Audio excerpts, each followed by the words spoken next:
Hello, welcome to my channel where I focus on tabletop miniature sculpting for my viewers. This series of videos will be for a viewer who is a budding sculptor themselves.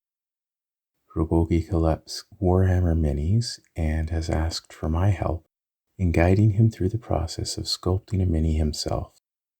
So I will be posting one video at a time of the process, trying to explain to a budding sculptor my own methods and following up with him to see his results. Then on to the next step. The goal is to recreate a specific mini from his collection, this lovely young snake-wielding vampire lady here, albeit a bit more in my own sculpting style. Warhammer minis, like most mass-produced minis, are made at heroic proportions, which means their limbs, torso, head, and equipment are all thicker and more stocky, which makes up for the fact that mass-produced minis are often made from more brittle plastics and have no supporting armature.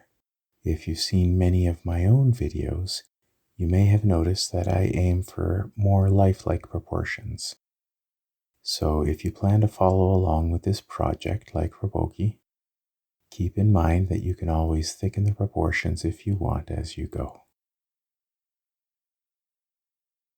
I enjoy interacting with others in the tabletop gaming community and you, my viewers, and I look forward to reading any comments or insights you want to share on my videos. If a personalized tutorial like this appeals to you or one of my traditional projects where I simply sculpt one of your characters for you, which I'll mail to you, please don't hesitate to comment here. Thank you for watching. Please keep an eye out as I upload the rest of this project.